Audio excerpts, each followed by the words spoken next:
Hi.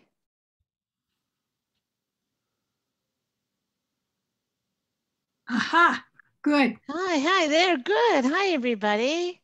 Hello, good great. evening. Yeah, there we go. Great. Thank you very Hey, Barbara. much. Ooh, that was a bit of a challenge. Yes. Yeah, it was on my end too. I see Wow. Tony. We got Judy. Peter Barber should have just joined us. Perfect. Perfect. Let's see. Oh, start video. There you go. There we go. Because we learned last night that we need to have the video on. No, we don't. I think I heard that last night. Yes, you did, and I questioned it, and I have better reception when I don't. But that's life. Yeah, listen, neither here nor there. Thanks for that reminder. Just a. So are you saying we're supposed to have our videos on all the time? Yes. Even when you go to the bathroom. No. I think there were indeed some exceptions to that rule, but that's just it.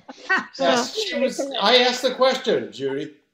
I must have had my video off at that time. I had my video off the whole damn time. It sounded like what she said was 3, 4, that 5, 6. You should have your video on. It's probably to make sure that the actual appointed members are making the votes that are occurring. Some of the stuff that she talked about last night, and I thought she was great, made me more nervous than reassured. Oh, by the way, is her PowerPoint available? It will be. We're just going through the process of getting it uploaded to the website. Great. So, how about if we start the meeting and then we'll get to it? Yeah. So, Bob asked that I start the meeting today. He's going to catch up with us as he can. And there's a couple of things that I'm going to rearrange the order of the agenda. As long as it's on the agenda, I think it's okay to talk about. But I think that the first thing we need to do is welcome our new member, Peter. Welcome. Yay! Yes, welcome. Okay. You're on mute, Peter. Peter, you're muted. And then you need to list everyone who's here. Oh, yes, we need to do that. Nope, still can't hear you, Peter. Don't you hate it when technology does that to you? We'll come back to your welcome. In that case, let's start the meeting. Let's see, this is the beginning of we're starting the meeting of the Finance and Advisory Committee.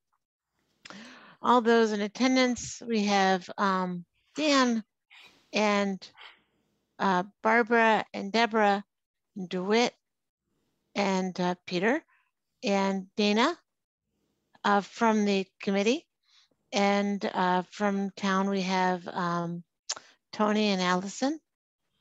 Oh, did I miss anybody? We have Michelle Capano. I was going to say from the audience we have Michelle, and I didn't know if there's anybody else I needed to call out. I think we're good. Peter, can you hear us? Well, you can hear us, right? Yes, but we can't hear you. All right, so moving on. So the first order of business then today is the approval of the minutes. Julie, listen, we know that this is a lot of work, seriously stinking a lot of work. Ever so grateful that you're doing it. But after she got done talking about it last night, it's even more work than I thought. Wow. It's a lot of work, but that's okay. I enjoy. I move to accept the minutes. Thank you very much. In the future, oh my goodness, you guys are going too fast for me. So that was Brown and Beatty. Brown and Beatty, yeah. Yeah, and we need to do a roll call. All in favor, so. These are the minutes from January. Brown, aye. Beatty, aye. McMacken, aye. Sheehan, aye. Army, aye. Lauren, aye. Laura, aye. Right, and no vote from Barbara because he wasn't here. But these are the minutes, just for the record, these are the minutes from January 26, 2022. Okay, yeah, yep. Thank you. And they, okay, perfect. Thank you for that. Judy, can you hear me now? Yes, yay. All right. All right, I dialed back in.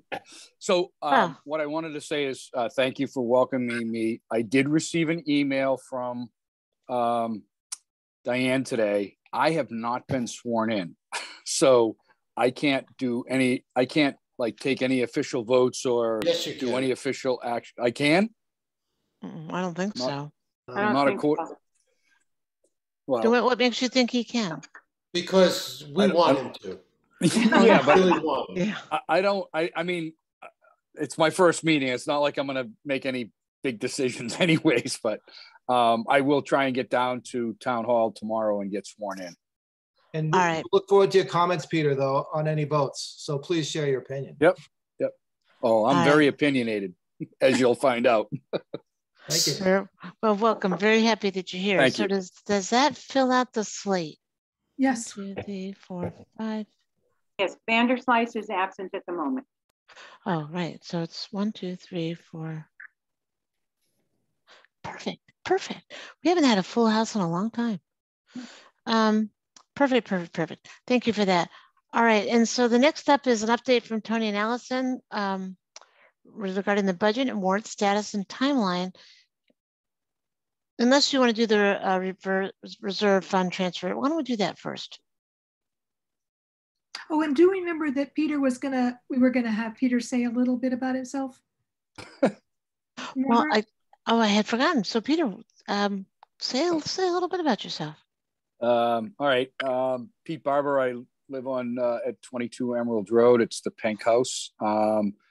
Let's see, I've been in Nahant since 1994. I've been on just about every committee. I did a term on the school committee. I've been on the recreation committee, the Coast Guard housing, Coast Guard building committee, the school building committee. So I've been in front of FinCom probably more times than I can count. So it's going to be interesting to see what it is from the other side. And I think I know most of you, if not all of you, and hopefully I'll be an added bonus to this this committee. Perfect. Thank you. Thank you. Okay, so let's do the reserve fund transfer requests.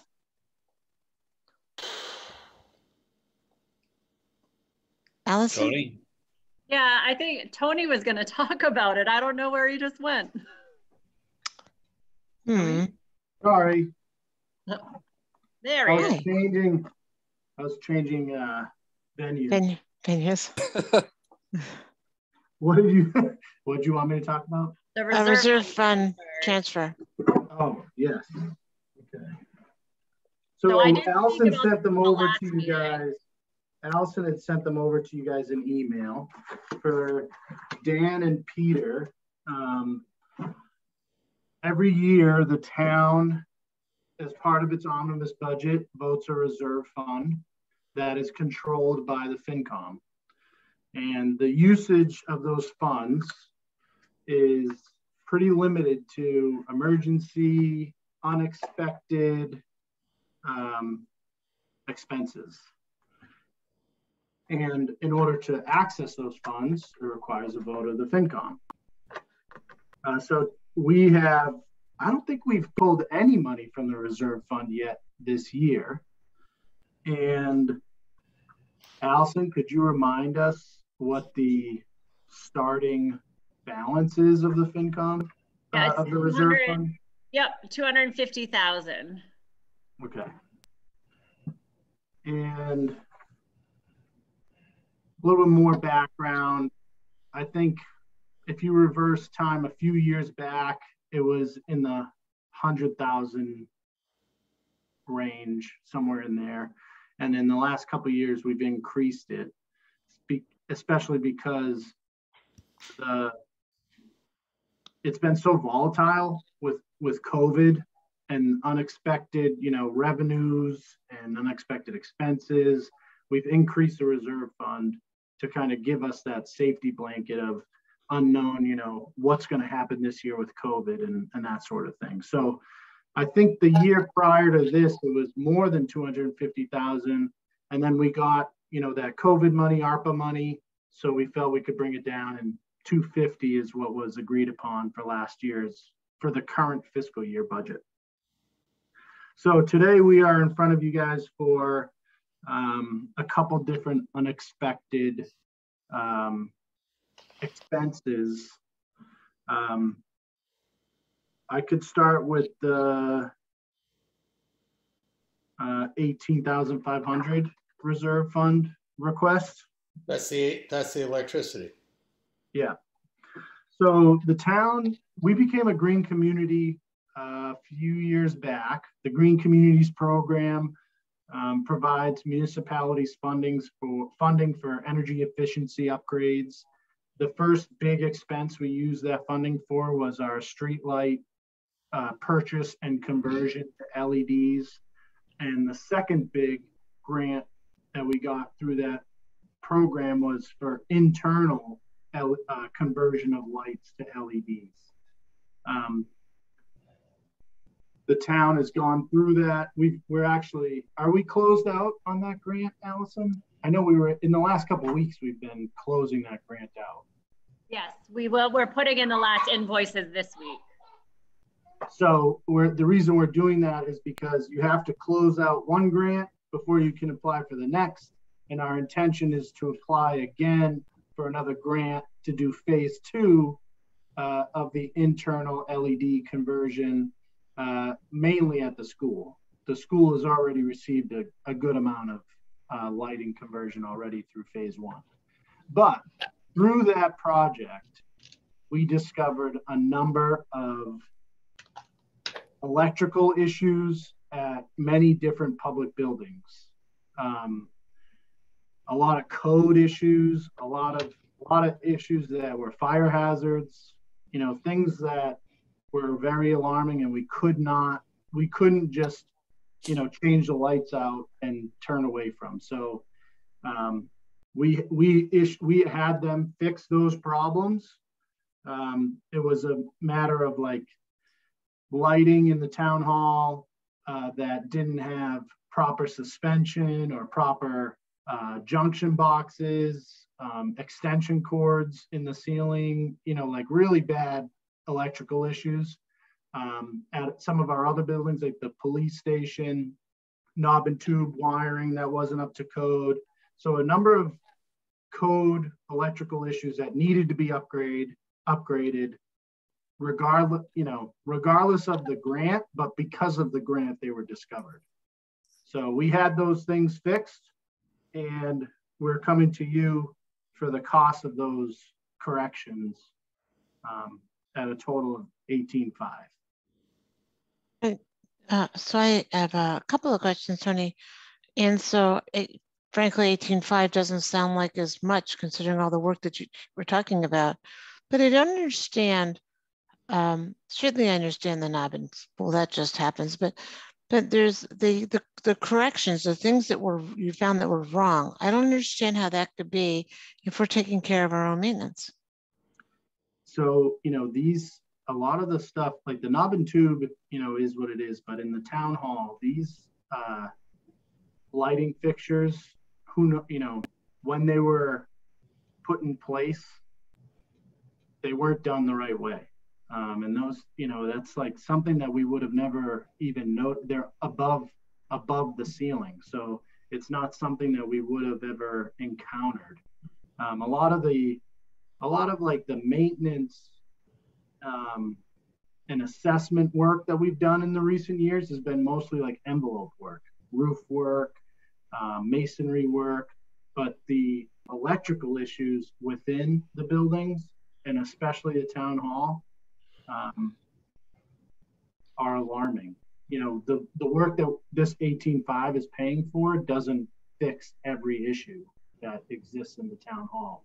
But in order to complete this project, they had to be fixed. And we are programming capital needs in the upcoming fiscal year to fix some of the other issues. Those issues don't really meet the criteria of a reserve fund transfer. We can do those in the upcoming years, but these ones had to be done immediately. So I can add to this just because of my prior work as an electrician.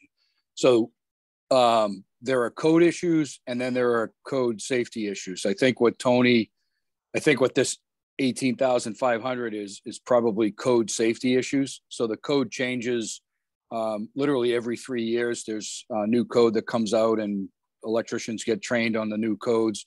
I mean, supporting light fixtures, you know, at one time we didn't have ceiling fans, and then they added in support for ceiling fans and heavy light fixtures.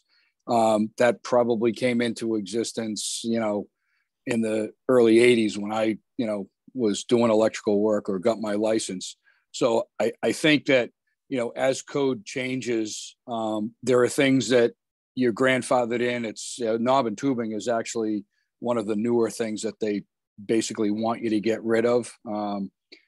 So the, you know, the code issues that they found, again, as Tony said, there are other things that need to be fixed that are code issues.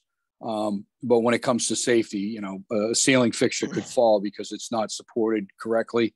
It was supported probably correctly according to code, you know, 50 years ago or 100 years ago. So I think the items that they're taking care of are the things that are critical to, you know, health and safety. And then, you know, you can program in when to do some of the other code items. So it's not inherently a sign that we have a problem with the maintenance of our buildings. No, it's basically due to age and when, you know, I mean, how old is the town hall? You know, I'm sure there's plenty of things. There has probably been some work over the years that maybe somebody was doing maintenance and probably didn't do it properly. But seeing as the building is as old as it is, it's not something that you could point a finger and say, oh, Tommy Mazzaferro did that, you know, 2 years ago. I mean, it was probably done many, many, many years ago. It was built in 1912. There you go. A lot of people had their hands in the pot since 1912. I mean, literally everything that we do is an onion. Yeah. And I mean by that is like, once you peel one layer, you discover another layer and another layer and another layer. And, you know, I think that, you know, the mindset that we have today is not the mindset that they had yesterday. And, you know, things were just done differently, and we're inheriting those issues, and we're, you know, trying to correct them and, you know, put in place a maintenance program that makes those investments last long term. But that may not have been the case many years ago. So unfortunately, these are the things, you know, we discover as we're trying to improve our infrastructure. May I ask a question? Oh, just like to have new knowledge. What does knob and tube mean? Knob and tubing. Yeah, it's the old wiring. So new wire is called Romex. It's, if you've seen new wire, it's a single cable, comes in white, and now they, you know, the larger size wire is in different colors. Knob and tubing was encased in plastic, basically. It was, yeah, it's now encased in a plastic, whereas knob and tubing is a cloth covered wiring, and it was literally stapled. The positive was stapled to one joist on one side, and the negative was stapled to the joist on the other side.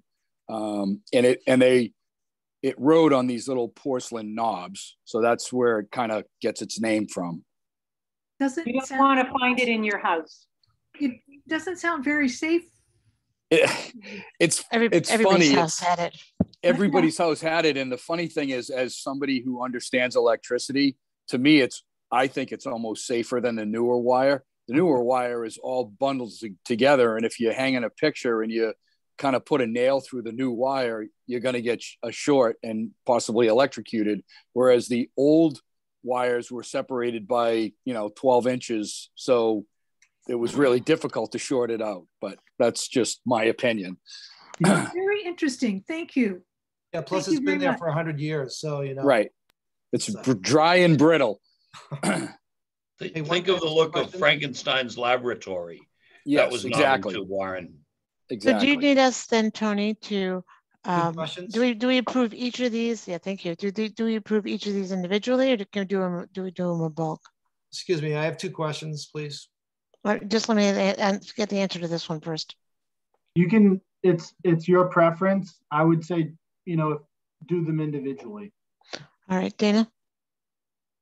So thanks, Tony and Allison, for bringing this up. Appreciate it. So the two questions I have are, one, so the streetlight project was grant funded, and we're saying that the grant is spent at this point. There's nothing left. Correct. And then, okay. So then the second question is, well, how does the street lighting project relate to these other projects in Town Hall? So when you become a green community, you get a designation grant. So that grant is based on your population and a number of other factors. It was worth about $129,000. We use those funds to purchase and convert our streetlights to LED. So before then, the National Grid actually owned the streetlights, and they were not LED. With that project, the savings, I think it had like a 3-month payback and savings there on forward. I think we project somewhere around like $40,000 savings on an annual basis just with that project, and that's no dollar spent by the town. There are added costs with that project of operation and maintenance contract. So when lights go out, we have to bring a contractor out to fix them and stuff like that. But it's certainly a win-win for the town. When we close that project out, we now, as a green community, are eligible for competitive grants, which competitive grants are up to, I want to say, $350,000 on an annual basis. So we closed that out and we applied for a competitive grant, which we were awarded to do phase 1 of an internal light conversion project of changing all the lights on the inside of our public buildings to LEDs. That's the project we are doing now. That's the project that discovered this issue, and that's the project we are currently closing so that we can apply for the next competitive round to do phase 2 of that. And that project projects an enormous amount of savings for the town as well. I don't know the numbers off the top of my head, but it's instant savings. We actually, let me correct myself. On that streetlight project, we did supplement that with our own borrowing, and the payback was 2.5 months. This project, we didn't put any dollar into it. It's completely funded through the state, and it produces savings for the town. Tony, that pretty much answers my question. I didn't realize that it wasn't just street lighting, it was also interior lighting in the town as well. And so that's how you came across this really old wiring that needs to be corrected. Yeah, and some of those, like I said, some of those light fixtures that are sitting in drop ceilings, they're supposed to have their own support system to the ceiling, and they didn't. They were just sitting in that drop ceiling grid system. So that had to be corrected because any minute a light fixture could drop, and that's obviously a public issue, a public health issue. So that's part of it. And then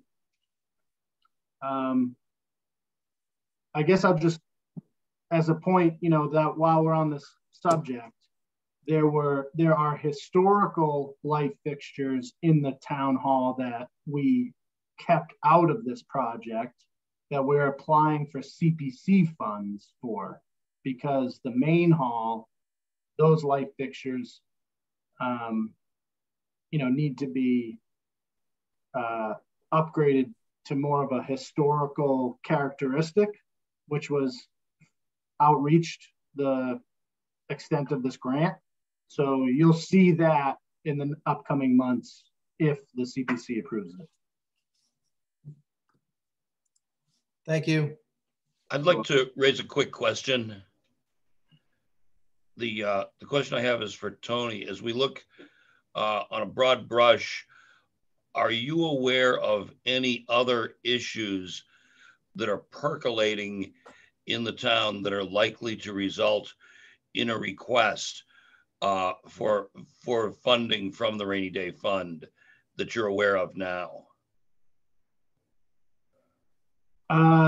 No, I guess the answer is no. I mean, the basis of these requests are that they're unexpected.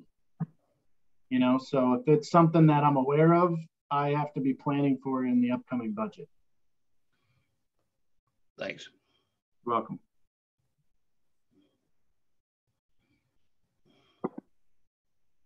Great, thank you. So we have let's take them one at a time.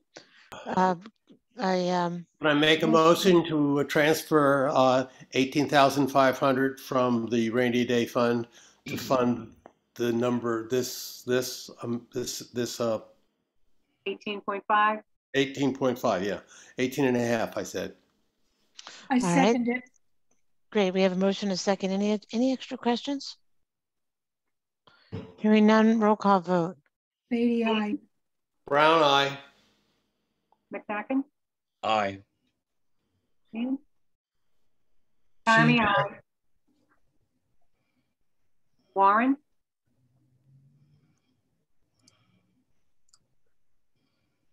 You're on mute, Deb. Deborah. Warren, aye. Zahora, aye. All right, thank you for that. Thank you. All right, that passed. All in favor, unanimous. Then Tony, what's the next one? So the next one is for $40,000. This was also unexpected. The town has 2 portable generators. I don't know if any of you have ever seen them, but they're big yellow boxes on trailers. They are from 1983. They are our backup power to our sewer stations should we lose power to them in an emergency. And one of them has finally, you know, met its end. And so it's imperative that we get another one immediately to have that backup power available should we encounter an issue. And being that they're both 1983 and one of them just met its, you know, has essentially died, we are putting funds into the upcoming budget to buy the second one. But the second one is still working, so we can plan for that. This one is gone and we need to replace it immediately. So you've already priced them out? Yes. They should be more efficient now, right? The new ones? I hope that the new ones last as long as these 1983 ones lasted, but nowadays, you know, things don't seem to last as long as they used to. But our hope is that they last just as long and that we don't need them. They do get serviced every year, by the way. It's not like something that, you know, we let deteriorate without paying any attention to. They are critical, you know, tools for the town's operations at the DPW. So they get maintenance every year. It's just time. Tony, this is Dana. Is there any value to the generator that's currently inoperative? Well, technically we would have to surplus it and put it on municibid. I don't know if it would get, I don't know what type of bids we would get for it. Maybe there are parts there that are valuable to someone, but you know, I don't know what we would get for a price. May I ask, what do you do with it? What do you do with an old deceased generator? How do you get rid of it?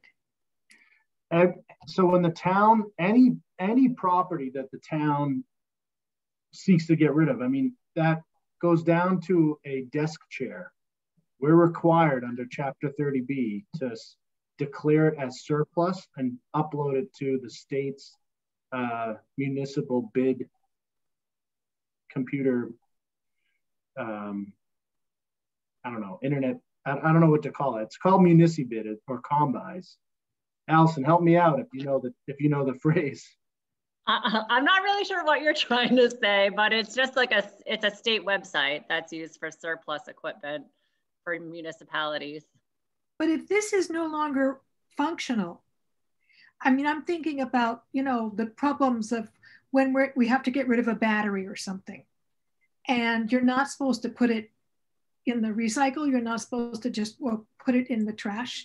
So what I'm thinking about is, where do these things go? I mean, is there like a green way of, I mean, this is a big, large object. Yeah, yeah.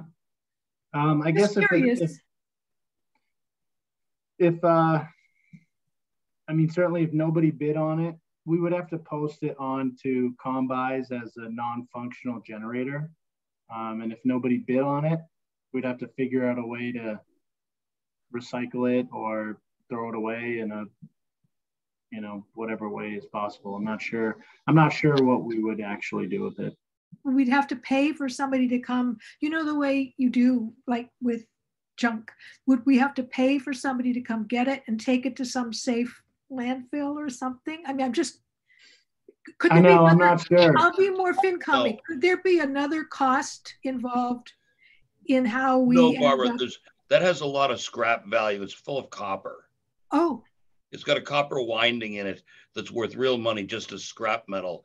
And somebody else already owns one of these and would be really glad to get it because either the genset failed or the diesel failed, probably unlikely both.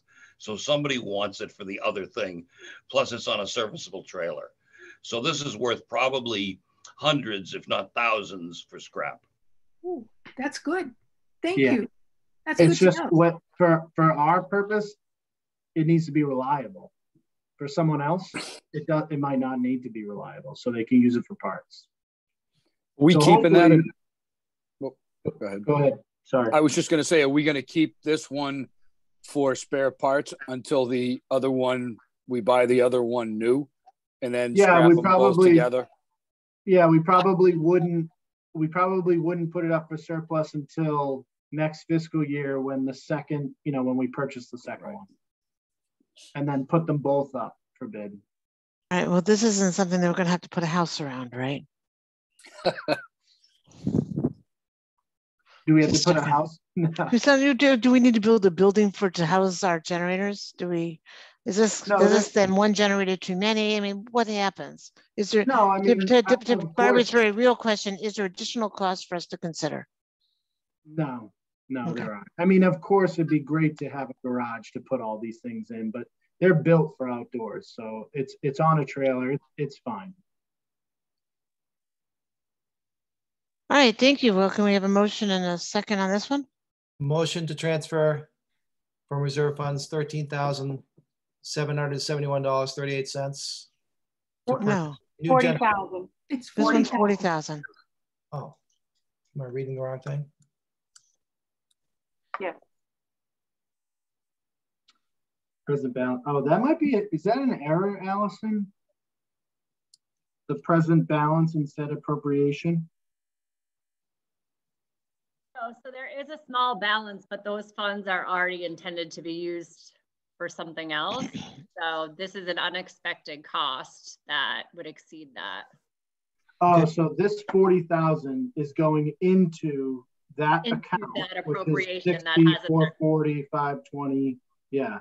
And the current balance in that account is 13,771.38. So you're adding 40 to that balance. Right, we can't just subtract that. How much does the generator cost? 40. 40. Oh, okay. My bad. Sorry about that.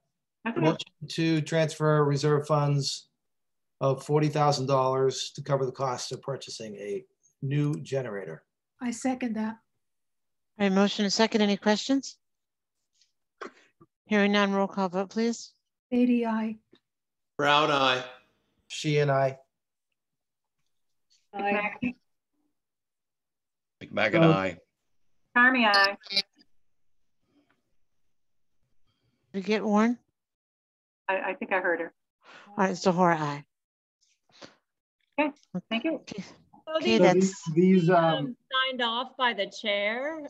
So I am going to just send them via DocuSign to have Tony has to sign off on it, and then I'll have Bob Vanderslice sign off electronically.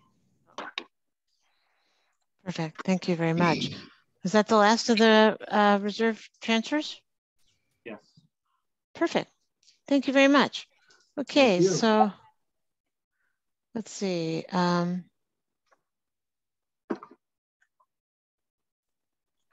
an update from Tony and Allison related to the budget and warrant status and timeline. Okay, so I'm sorry I wasn't here at the last meeting, so I'm not sure how much Allison updated you guys on as far as our process has been going, but we've met with every department head. Today we met with one selectman. Tomorrow we're meeting with the other two. Our goal is to be sending you the first draft of this budget next week and the first draft of the warrant. So, wow. You know, great. We are, you know, honestly, you say, wow, I wish we had already got it to you, but it's just been a challenge with, you know, getting all these meetings in line, and it's been a lot of work. So we feel pretty comfortable with the direction we're heading in. I can speak generally. Like I said, I haven't met with the other two selectmen, so I want to be careful about committing to some of the things we've put in this budget before, you know, they've seen it and have had a chance to review it. But I can tell you that, you know, we have a large amount of free cash. We have a large amount of ARPA funds. And what we are trying to do is strategically prioritize the capital needs and the use of those funds so that we can, you know, follow the same trend that we've been doing over the last few years. You know, putting a large amount of funds into our revenues and into our debt, using those funds for one-time capital purchases, and keeping our operational account items that are reoccurring year after year, as, you know, taking a conservative approach as best as possible.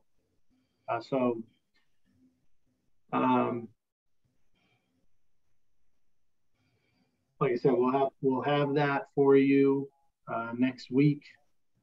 We'll be sending it to you. I'll hopefully be sending it to you on Thursday, so you guys can review it and be ready to, you know, discuss it Wednesday night, following Wednesday night. That's great news. Tony, were there any citizens petitions? We have one citizen petition. That citizen petition is from the Lowlands neighborhood. It's for $400,000 of borrowing. I don't have the exact language in front of me, but it's essentially for restoring the outfall pipe at Castle Road.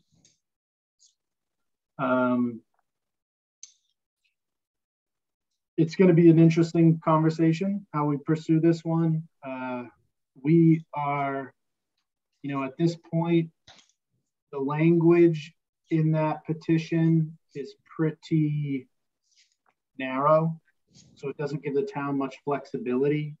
And the reason that's a concern to me is because we are engaging in a process with a stormwater engineer to do an alternative analysis as to, you know, the different stormwater improvements to help that area and kind of help direct us as to what, you know, the priority should be, what's feasible, what's valuable. And, you know, until I have the result of that study, you know, I don't know if the results of that study are going to fit in the narrow scope of the language of this citizen petition. You know what does that make sense? It does. Did the citizen petition talk to anybody within the town before they built that petition? Or did you just get it? We just got it. I mean, we've had ongoing communication with the neighborhood, but you know, there are some strong opinions about opening that outfall pipe, which I understand, and I don't necessarily disagree with. I just want to know the feasibility of it, the cost of it, and the benefit it provides, and how that ties in with the other potential stormwater benefits. You know, I want to know that big picture before I go and put hundreds of thousands of dollars towards a solution. So it's a tough one because we're not, you know, we're pro fixing the stormwater issue, but it's almost jumping the gun a little bit. It might be jumping the gun. I don't know. I want to know the engineer's assessment before making that determination. Tony, do we know when we get the engineer's assessment so that we in the FinCom will have a chance to digest this and your recommendation as to, are we looking at a sunk cost with this, or are we approaching a more broad-based solution? When do we get the first pass from the engineer? So the scope of services that the Board of Selectmen are going to be approving at the next meeting, the timeline involved in that brings us to late May. So I think we'll have some information heading into town meeting, but we won't have, I don't have a lot of confidence in having, you know, enough information in time to put a different warrant article in. So we'll have enough information at the time of debate at town meeting to determine whether this should pass or not, but we might not have enough, you know, maybe we have enough information for a floor amendment. I'm not sure how that process is going to work out. You know, we are talking about a separate article borrowing that would be geared more towards the ditch system in town, because we know, and the engineer can say, like, we know that dredging the ditch is feasible, it's permittable, and it's beneficial. So we're a little bit more confident putting an article in now leading up to May on that issue than we are, say, the outfall pipe. It's a complex issue. Won't the citizen petition almost certainly be too late for town meeting? No, it's in. They met the deadline. It will be on the warrant. Oh, okay. Oh, the deadline, right. That's the trouble, is it? But doesn't the citizen petition have to say where the funding is coming from? It says borrowing. I didn't think that was. I'm just trying to pull up the. But now I'm stuck. Pull that up because I thought that it wasn't. I didn't remember that they could say borrowing as a legitimate funding source.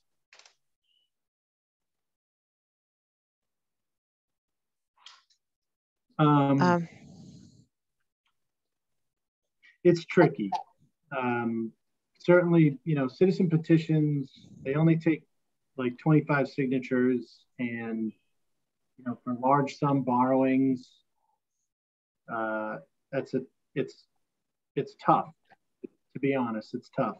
I think they can ask, you know, I think they can put a petition in for an article that calls for borrowing.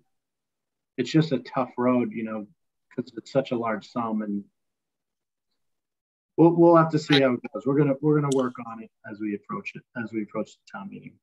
Is there any way to push the engineering group? You know, I mean, literally days and weeks could be a big difference. Well, articles, the warrant is finalized in April. Right. So I don't think we can push them that fast. No, but I mean, if we get to town meeting and your engineer comes through and says, yeah, this $400,000, this project that they've proposed is a great solution, then it gives, you know, the FinCom and, you know, town meeting voters an opportunity to say, hey, this is good because we have engineering, study behind it. But the engineer could come back and say, yeah, you're going to do this and it's going to make your problem worse, or it's not going to help, or not help that much. And it just gives us more information to be able to support it. Yeah, or not. It's not going to cost that much, or it's going to cost way more.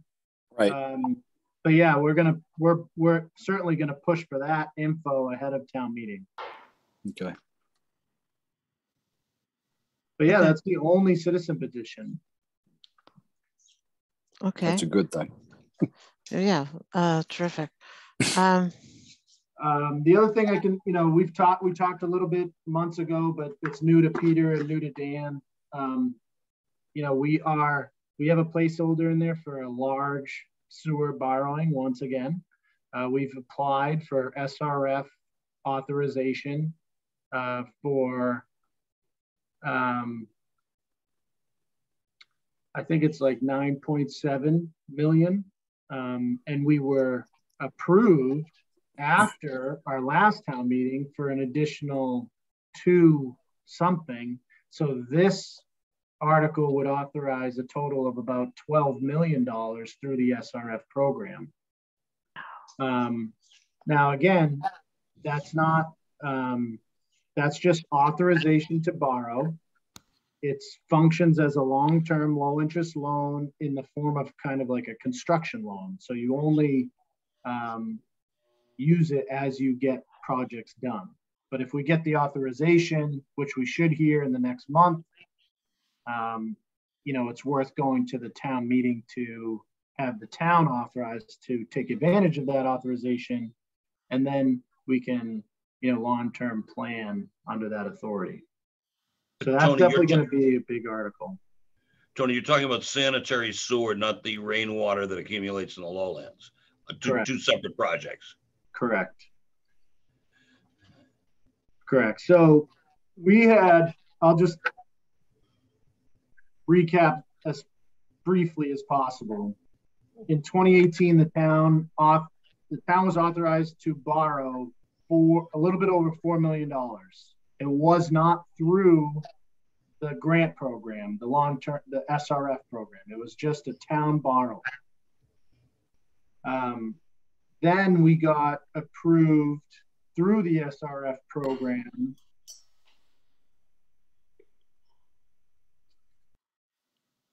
Oh, Allison, you got to help me with the numbers. So we got approved for a total of the 9.7 million.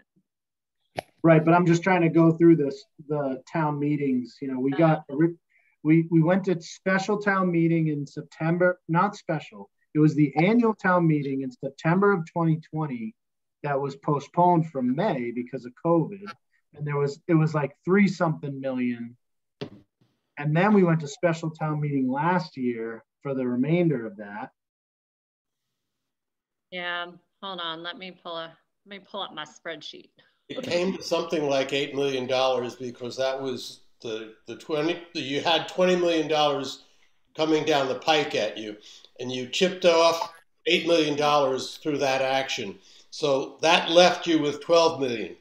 I remember the $12 million that's coming at you, Tony.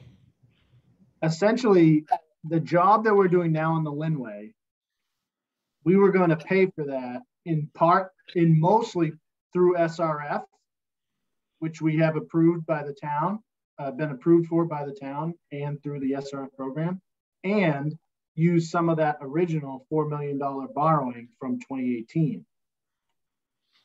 Then when we went to SRF to give them the paperwork, they said, we'll just approve you for the entire cost of the Linway project, which is, so you don't need to use that $4 million, the balance of that original borrowing, which is a good thing for the town because now we can pay for that entire project on that low interest loan. And it frees up the balance of that original borrowing for other sewer related work that is necessary coming down the pipeline. In the meantime, we've now applied for additional SRF funding for 9.7 million. So that extra 2-something million that they approved the town for the current project, it's approved by SRF, but it's not approved by the town yet. So that's where you get to the 12. Correct. Yeah, the original borrowing was for 4.1 million. And that was back in 2018. Yep. April of 2018. And then we went to town meeting in September of 2020 for 4.6 million. And then we just had special town meeting this past September for 3.8. Why do I see 3.8? Pulling up the motion now. I think it was a flat 3 million.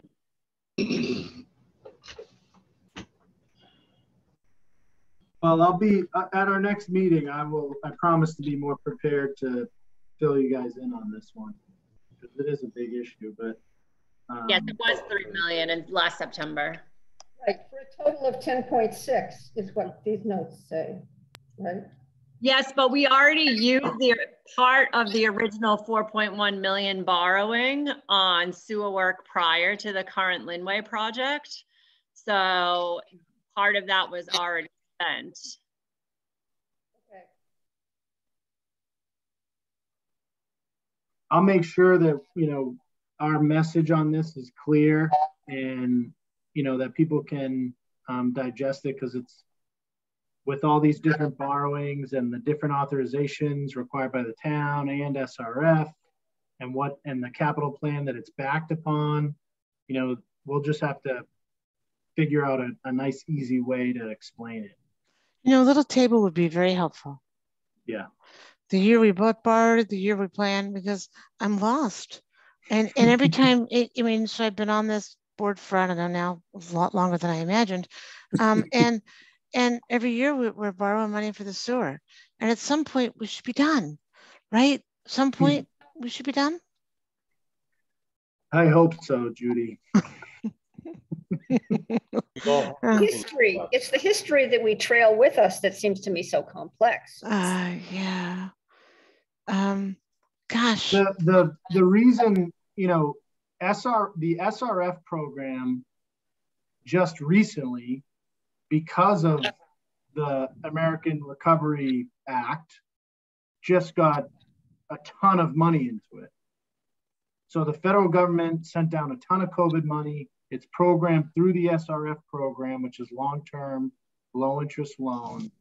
It's never been, there's never been as much available as there is in the last year or so. Please remind me, what does SRF stand for? State Revolving Fund. Okay.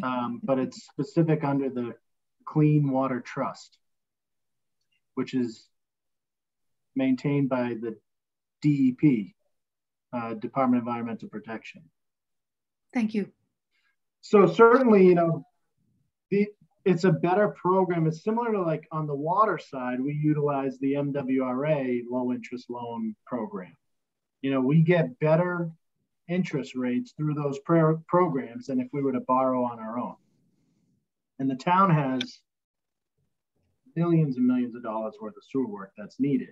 The Linway from the rotary to the treatment plant was the most critical. The next most critical is the Ward Road pump station. We had Wright Pierce. They are in the process of putting together a full assessment of the needs there. The next big issue is the Willow Road force main, which goes from the wharf all the way down Willow Road, and then across the golf course, it gravity feeds into the Ward Road pump station. That needs to be replaced too. And then lastly, well, actually, no. Then there's II work. Do you remember the II conversations that we've had where the state is really pushing on improvements of II? So that's essentially what that is. It's clean water getting into the sewer by either illicit introduction through illegal sump pumps or storm drains or whatnot, or it's broken pipes within the interior system. So that, while it's not as critical when you're thinking about like, if like those issues don't cost the town a ton of money. You know, they don't, certainly we're paying for clean water to be treated, which is a bad practice. But when a sewer main or a pump station breaks, that's $1 million problem. So those are the most critical. But because of regulatory pressure, the II stuff moves up the list in priority.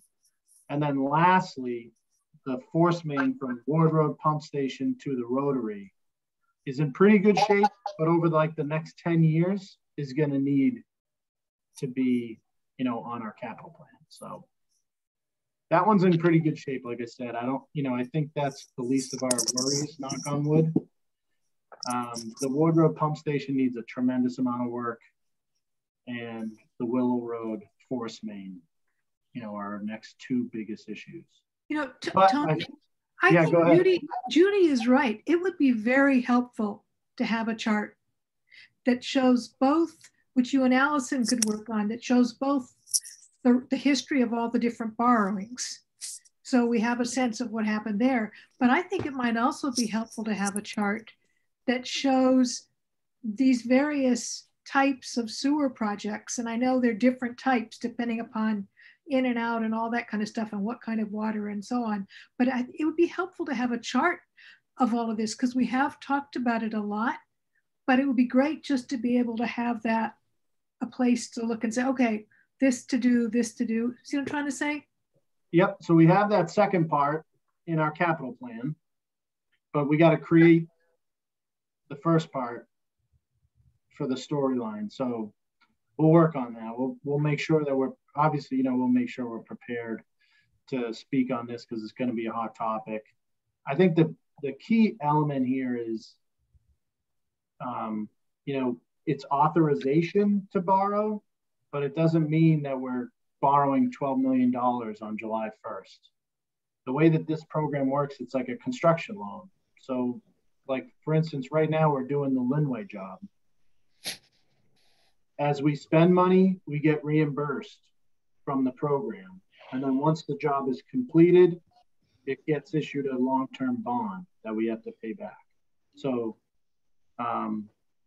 it's not like there's not a huge influx of debt service that hits our budget just because this article passes and authorizes us the ability to borrow. It wouldn't occur until those jobs get completed over time. Tony, how much money do you think, all said and done, the whole to fix the sewer system is going to be? You'd have to break it, you know, that question, you got to break it down into like, you know, critical needs versus, you know, everyday. No. I get it. But if we wanted to have a fully functional sewer system so that we weren't talking about borrowing sewer money the next year, what's the number?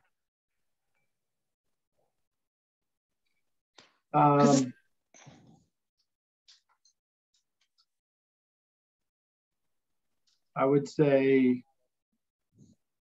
20 million. More, 20 million more. Yeah. More. Well, with this 12, another 8, you know, 20 million probably rebuilds your main pump station on Ward Road, rebuilds force main, rebuilds the causeway, rebuilds the pump station at the wharf. You know, but you're still always going to be chasing sewer issues in your internal system throughout town. You know, every sewer pipe that connects from your house to the main, that connects to the next main, that connects to the force main, you know, you're always going to be chasing those issues. I mean, no town has a brand spanking new, fully functional sewer system. What you try to do is, you try to do is like solve your most critical needs, so you're not dealing with unexpected emergency expenses, and you put in place a maintenance program that prevents those things from happening. I will say on the force main job on the Linway, we are fully over to the bypass, which I'm sure some of you have seen. It's above ground along the Linway, and they just dug the first pit over at the Linway sewer station. So that project is up and running, and we are not switching over to the bypass. Helped me sleep a little bit better at night, knowing that our force main on the Linway isn't at risk of breaking. We don't have sewer going through there right now, so that's a good thing. And also, we're not getting penalized. It's happening on the right. Remember, there was a problem that it could have been. So it's happening on a good, the schedule is good enough so we don't have to worry about being penalized. Correct? Yep, we're currently meeting all of our deadlines in the administrative consent order from DEP. Good. Yep.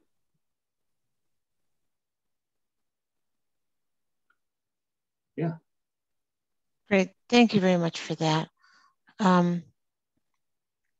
Yeah, a chart would be really nice, really helpful. Let's see where we are. Well, I expected that Bob would be back by now, and he's not. So we were supposed to revise the liaison assignments because now that we have Peter, but I don't have that document, so we can't do that now. He was going to Bob sent us the document as an attachment, so we do have it. Oh. Yep. Remember his email? It's an attachment. Let me look.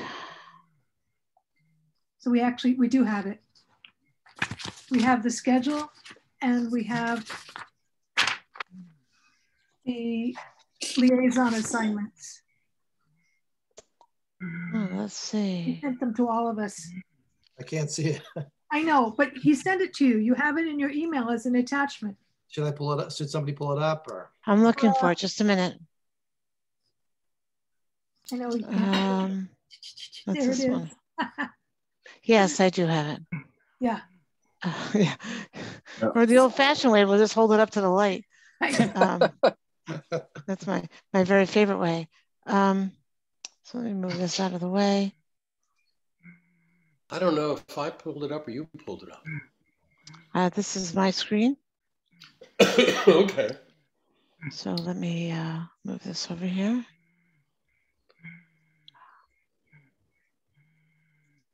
Okay, and then let me make it bigger. Okay, so these are what we've done. Peter is we've taken the various functional areas and broken them up by Finance and Advisory Committee members to be leads, to be just to support, so that we don't have to know everything at all at once, that someone can talk for them to us. So this is what we have so far. General government, and Bob's the liaison with Deborah as the alternative. Assessors, Bob and Deborah. Police, Dan and Barbara. Fire, Barbara and Dan. DPW, all except water and sewer, that's me and Bob. And then water and sewer is Dana and DeWitt. Teachers contract is Deborah and Barbara. CPC is Julie and Dana.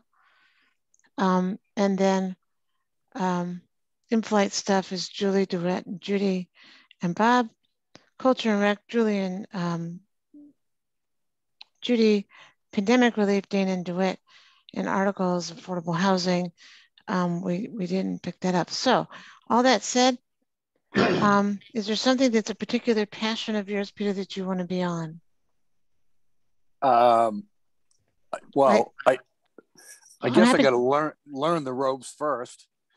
He knows Oh, more you were about school Coast Guard committee. housing than anybody else. I was going to say, I'm happy to come off Coast Guard housing and give that to you. So in we go. How's that? So, I mean, as far as Coast Guard housing goes, there shouldn't be anything as far as an article, correct? You never know. There's going to be some discussion. If somebody's going to have something to say about it, for sure. And I'm going to put you there. Well, because my thought was not being on it. I'm happy to be the backup.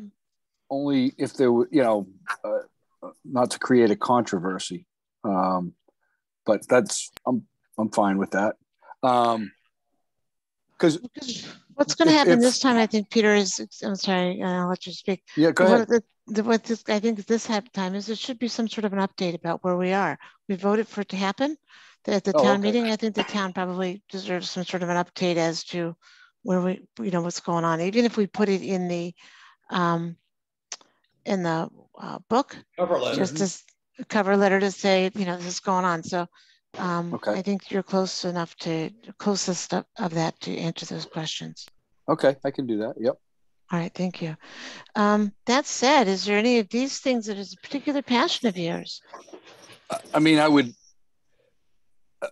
like to, I don't have any particular passions, but I would like to work with somebody on, just so I get to know how this all works from the inside.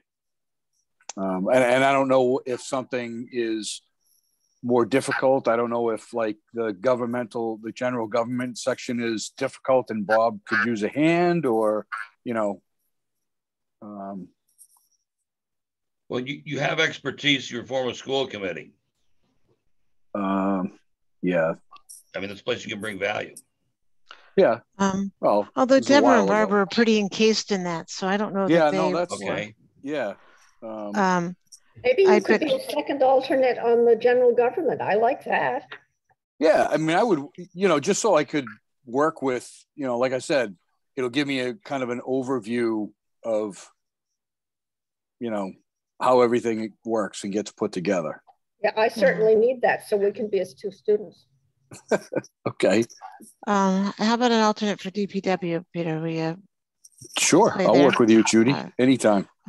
Thank you. So I think, all right, so we've got you in, and then as people figured out, we haven't really been, I don't know that that's fair.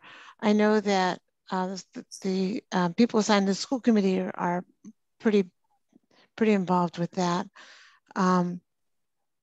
Mostly when I was with fire, I used to go to their budget meetings, but we haven't done that. Well, not since the pandemic. I don't know. Has anybody else been to any of the budget meetings?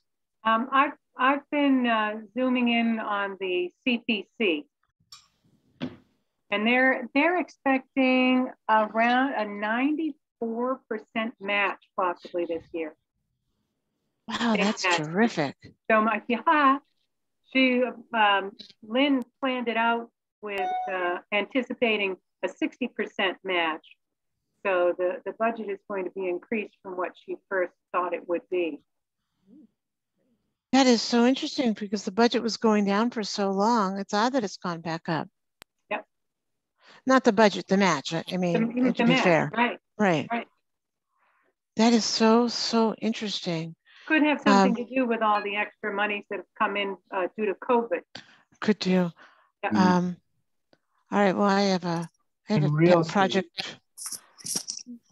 A lot of CPC is funded through real estate transactions, and the market's just been so it's been so hot lately that I think that's been a big impact. Well, the other thing that Bob wanted us to do with this list is just drop in target dates for each department meeting. Wait, can I ask a question? Sure. You mentioned, thank you. You mentioned that the fire department has been having budget meetings that you used to go to. Mm-hmm. See, Dan and I are on police and fire. How do I find out when they have those meetings? Well, that's actually the question right now, Barbara, is what dates would these budget meetings be and how do we get connected to them? Right. Thank you. I don't know, but this was what the drop-in dates when They Bob don't- wants to put us in for target meetings. Maybe I can help there. So they don't have the budget meetings. I think you're talking about are ones that you scheduled with them in previous fiscal years, right, Judy? Yeah, correct. I don't remember that. See, because you know I'm old and I forget stuff, but I'm thinking. Well, they that, don't have budget meetings. no, but they used to have meetings where they talked about what their needs were, and they used to have fairly regular public meetings, if I recall. No, so they would attend your meeting, or they would meet with the liaison. I don't remember that. Thanks. I just don't. Thank you. I just don't remember. Well, in that case, then. So you're hopefully gonna get our budget, our first draft, next week, right? On the 17th. The Board of Selectmen will vote on the 16th, and we'll send it to you the next morning. So you'll have it the 17th. So depending on who the liaison is and whether they want to meet at night or during the day, if they can meet during the day, certainly the department heads are, more available during the day. But if that doesn't work for you, I'm sure they can make themselves available in the evening. And we can help facilitate that, but I would say you're starting probably the week of the 21st, because you're not gonna, I would assume you want to have our budget going into that meeting. Oh, yes. Yes, of course. Yeah.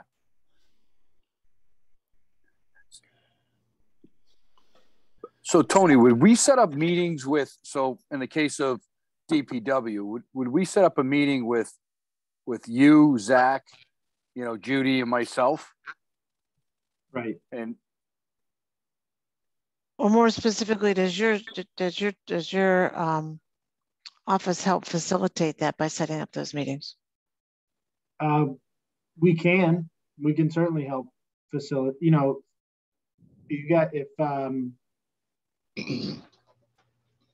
For general government, police, fire, DPW,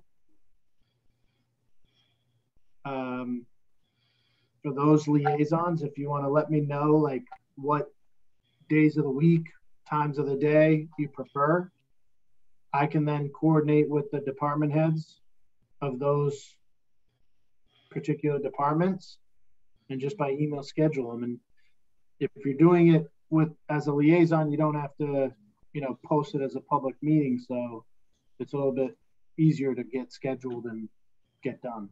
That would be very helpful. So Dan and I can get you some, how would that work? Would you want times from us, or do you want to get times from them? What would work there best? Afternoons during the week are better for them.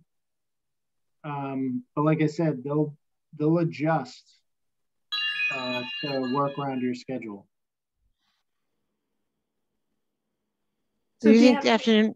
Yeah, Dan and I just need to suggest some times to you or something like that. Okay, thanks. So weekday afternoons are better for all the teams, Tony? For the department heads, yeah.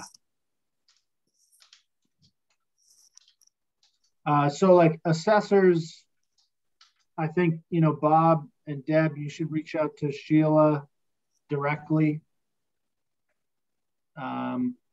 For the library, whoever has library, you should reach out to Sharon directly. I've already met with Sharon. Perfect. Where's the library? Hold on. Where's the library? It's down in cultural. It's part of the cultural. Oh. Culture and Rec.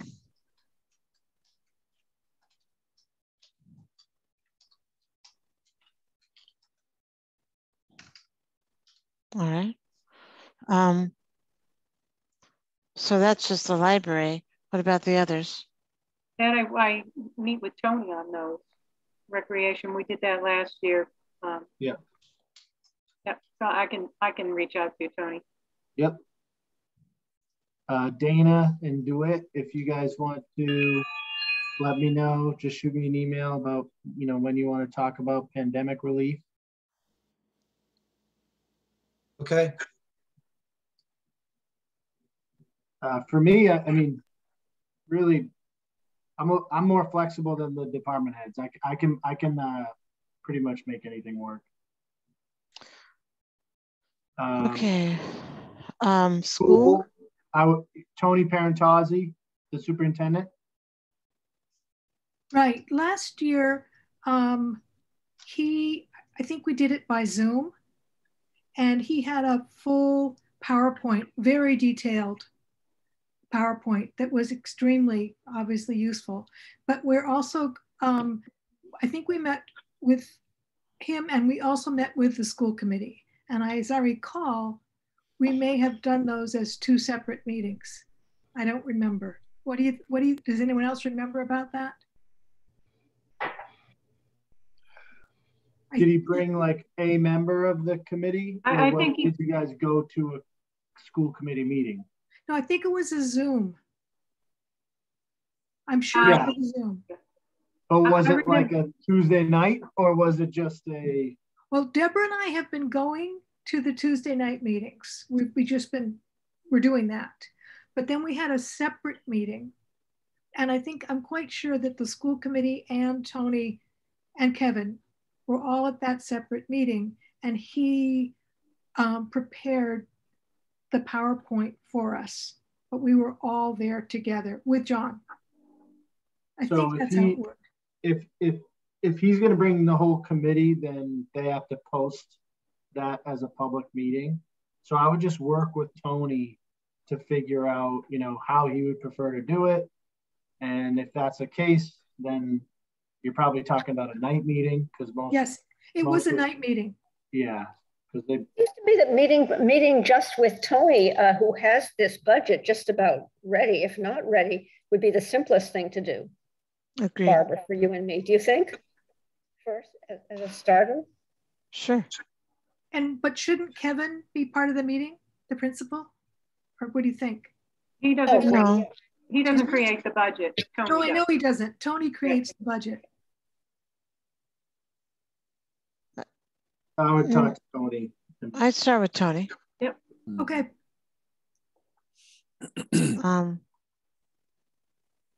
If we wanted to meet with the school committee, that would have to be some kind of a publicly posted meeting. If they have a quorum, or if you have a quorum, yeah. Okay. What if they had just a representative? That's fine. Okay. That's good to know. Yeah, that wouldn't have to be posted. Good idea, Deborah. That's what I was thinking you guys may have done, is it might have been Tony P., the chair of the committee, and maybe Kevin meeting with the two of you might have been how it was done in the past. That's what it was. And we just did it by a Zoom at night. Yeah. That's exactly a lot simpler than having to go public with it, Right. And the PowerPoint was clearly something that he had prepared, for everyone. He just went through it with us at this smaller. Yeah. Yep. Okay, I'll get in touch with Tony, Deborah. Oh, you will. Thank you, Barbara. That's great, because I think he may be pretty far along. Yep, I'll do that. Thanks. How about CPC? CPC, I've been meeting with. Okay. I've been going to I've been attending their meetings. So, I mean, I know that they're still looking through the applications. They haven't met with any of the applicants yet. They have assigned liaisons from their committee to reach out to the different grant those who have applied, to meet with them to get a better idea of exactly what they're looking for. Okay. So they expect to start doing that over the next 2 weeks, and then they should have something together for us. We did not get an article about affordable housing, did we, Tony? No, we are under CPC. The town applied for funding to develop a housing production plan. So, but that's through CPC. So I don't know you want to just absorb that under Julie's category? I would. I mean, I'm certain that she'll come through with all the information on that. All right, I think that that's pretty good. So we will, the budget firm, did we decide against notebooks, right? I think a couple people want the physical notebook, but okay. We'll provide a physical final notebook for you all at town meeting. But if you don't want to deal with replacing paper throughout this process, we could do, we could just upload them to whatever Dropbox or Google Doc you guys are using. All right, even at town meeting, I don't want a physical notebook. Yeah. I've got a little house. I've run out of space. Just saying. So please don't give me. I'd like to come on 2 weeks before. I mean, whenever it's final, I want a physical copy. Yeah, we'll make them all, and Judy, you can throw yours. All right, or the recycle bin. It's so much work for you guys. It's so much work. All right, fair enough. Sorry, Judy. I will have a draft of the notebook available next week. Like Tony said, he'll share it with you after the selectmen's meeting. I still don't have access to your shared drive though, so I don't know. Do we have a shared drive? I haven't heard anything about it. I haven't either. No, okay. I don't. That might be why. It's not personal. I don't believe that he was able to get that yet, which is why he sent this document around. Yeah, Tony may be emailing it to you. I'm going to be on vacation next week, so but Tony will have everything. All right, perfect. I think this is good. Thank you very much. And then I think that gets us to that part. 2 more orders of business. The next order of business is to elect a vice chair now that we're a full house. And I'd like to speak to that just before we go for nominations, but I was checking the bylaws that set up the Advisory and Finance Committee, and it doesn't authorize a vice chairman, it just authorizes a chairman and a secretary.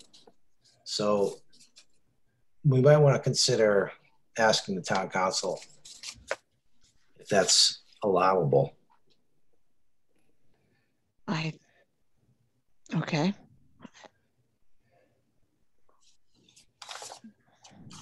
So it might be premature to go forward with that at this point.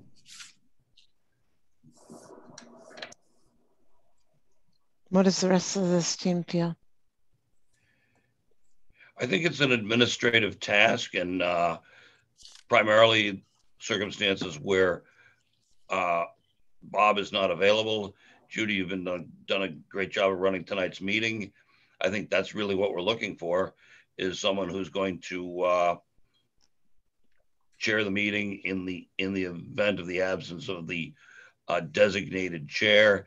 And I don't know that it needs to be an official office. It's really something that facilitates activity among ourselves. So I don't know if the title needs to be secretary for any reason, but I think just to keep things moving, and that's really the goal of this. I talked to Bob about it. I believe that we should pencil in someone. It's certainly a good idea, Dana, to talk to Scribb about this, that we're not doing something that we're not supposed to do, but we certainly want to keep the railroad running. Yes, and it has already happened, as you say, de facto tonight. Rajo. And I would like to say, Judy, I think you're doing an excellent job.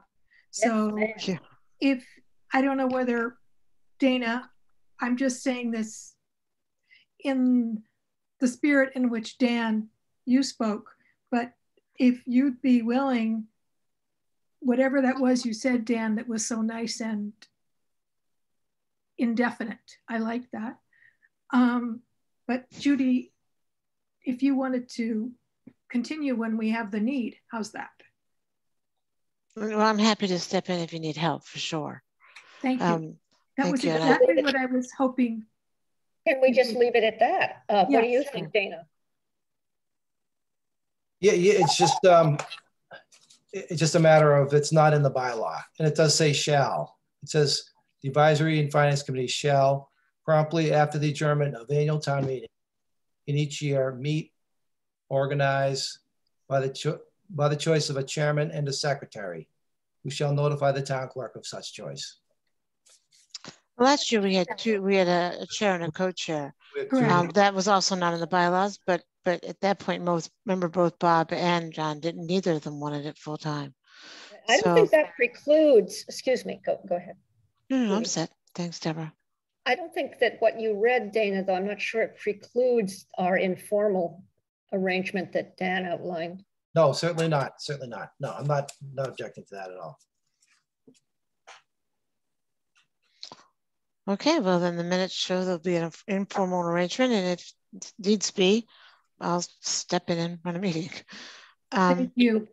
Thank you, Judy. Thank you, Judy. Thank you. Thank you. Perfect. So we're all set there. So we're down to public forum. Anybody have anything to say? I see Kathleen's here. But I think, is that everybody? I don't see anybody else. Michelle Capuano left. Right.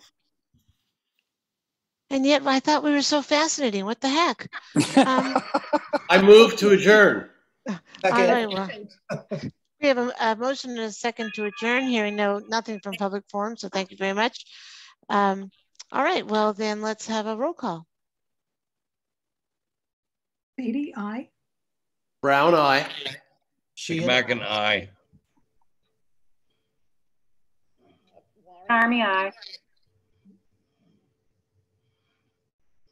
She and I. Warren? Warren, aye. Zahora, aye. Before you all jump off, not FinCom related, if you didn't get our robocall tomorrow night, we'll be giving out COVID tests at the Johnson School, 5:30 to 7:30. It's a drive-through. I'll be there.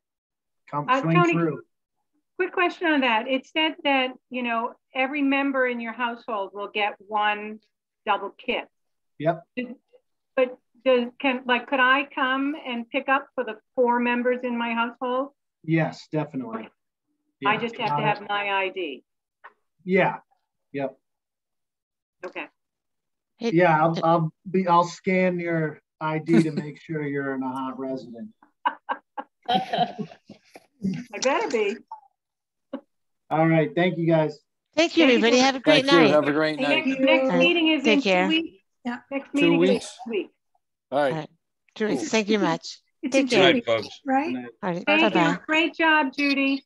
Thank you. Thanks, Judy. Yes, Judy, Thanks. thank you. All Out right. here. Thank you. Bye-bye.